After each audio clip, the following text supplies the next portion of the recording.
You've invested a lot in your education, and people have invested in you. And let me tell you, the world needs your talents. Man, does it ever. The world needs a lot, and we need it from you.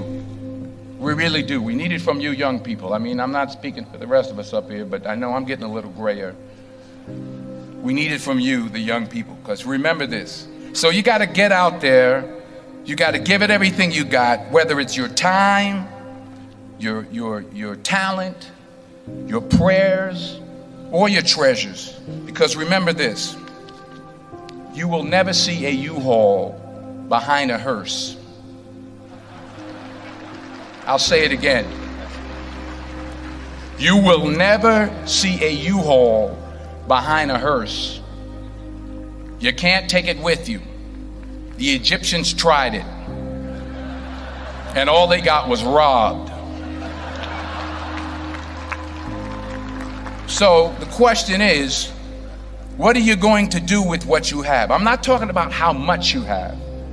Some of you are business majors, some of you are theologians, nurses, sociologists. Some of you have money, some of you have patience, some of you have kindness, some of you have love, some of you have the gift of long suffering. Whatever it is, whatever your gift is, what are you going to do with what you have? Fail big. That's right. Fail big. Today is the beginning of the rest of your life, and it can be very frightening. It's a new world out there. It's a mean world out there, and you only live once. So do what you feel passionate about. Take chances professionally. Don't be afraid to fail. There's an old IQ test, was 9 dots, and you had to draw 5 lines with a pencil within these 9 dots without lifting the pencil. The only way to do it was to go outside the box. So don't be afraid to go outside the box.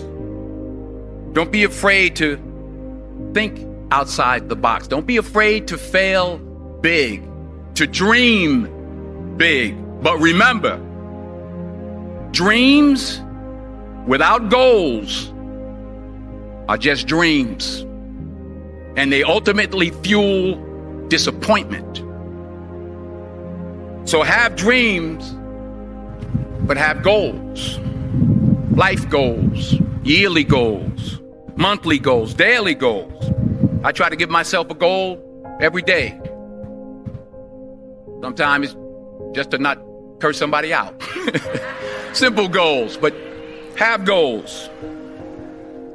And understand that to achieve these goals, you must apply discipline and consistency.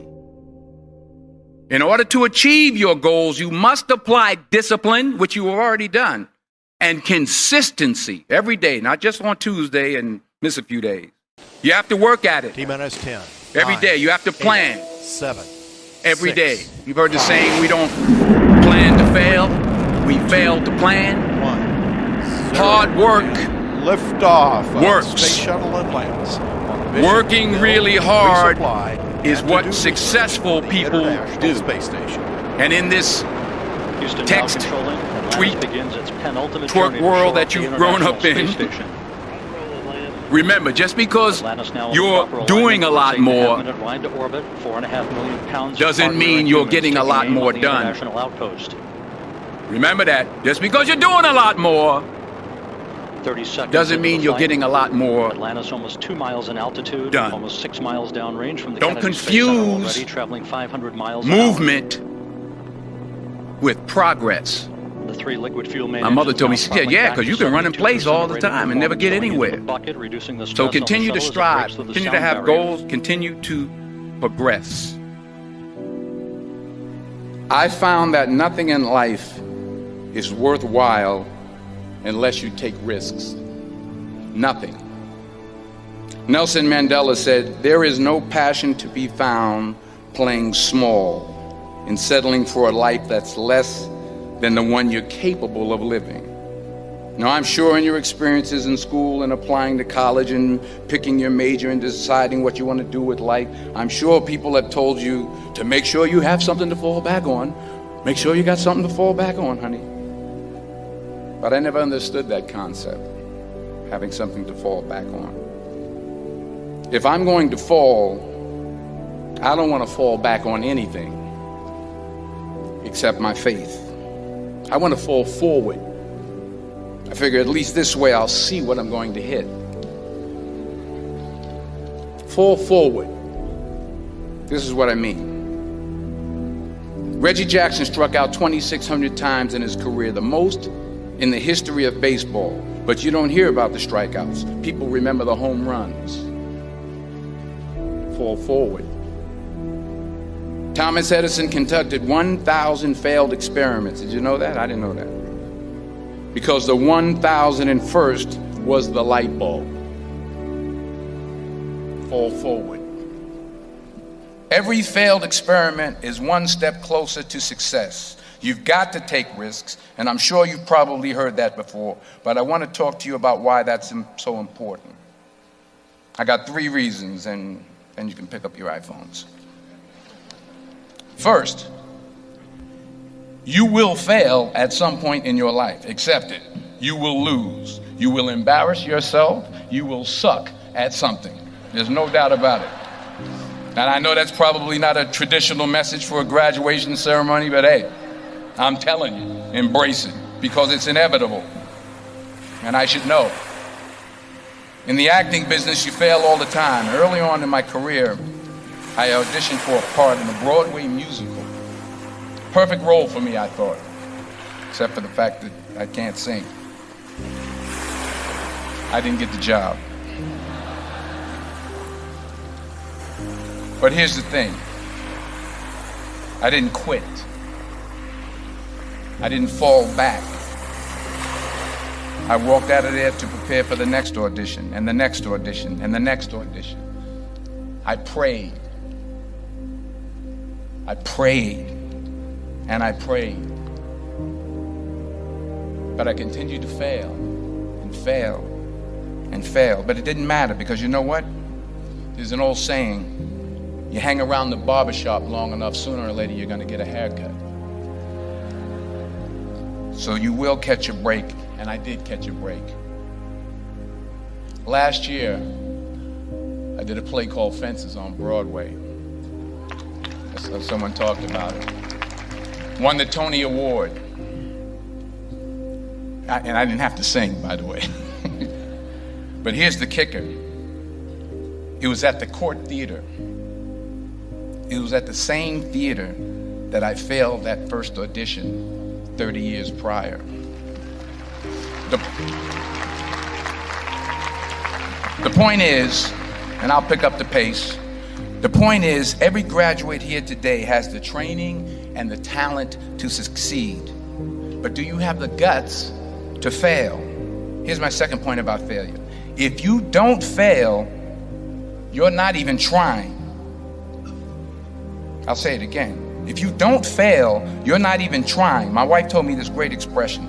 To get something you never had, you have to do something you never did. Les Brown's a motivational speaker. He made an analogy about this. He says, imagine you're on your deathbed, and standing around your deathbed are the ghosts representing your unfulfilled potential. The ghost of the ideas you never acted on. The ghost of the talents you didn't use. And they're standing around your bed, angry, disappointed, and upset. They say, we came to you because you could have brought us to life, they say. And now we have to go to the grave together. So I ask you today, how many ghosts are going to be around your bed when your time comes? Because the chances you take, the people you meet, the people you love, the faith that you have, that's what's going to define you. Never be discouraged. Never hold back. Give everything you got. And when you fall throughout life, and remember this, fall forward. Say thank you for grace. Thank you for mercy. Thank you for understanding. Thank you for wisdom. Thank you for parents. Thank you for love. Thank you for kindness. Thank you for humility. Thank you for peace. Thank you for prosperity. Say thank you in advance for what's already yours. It's how I live my life. That's why I am, one of the reasons why I am today. Say thank you in advance for what is already yours. True desire in the heart for anything good is God's proof to you, sent beforehand to indicate that it's yours already. I'll say it again. True desire in the heart, that itch that you have, whatever it is you want to do, that thing that you want to do to help others and to grow and to make money, that desire, that itch, that's God's proof to you, sent beforehand already to indicate that it's yours. And anything you want good, you can have. So claim it. Work hard to get it. When you get it, reach back. Pull someone else up. Each one, teach one. Don't just aspire to make a living. Aspire to make a difference.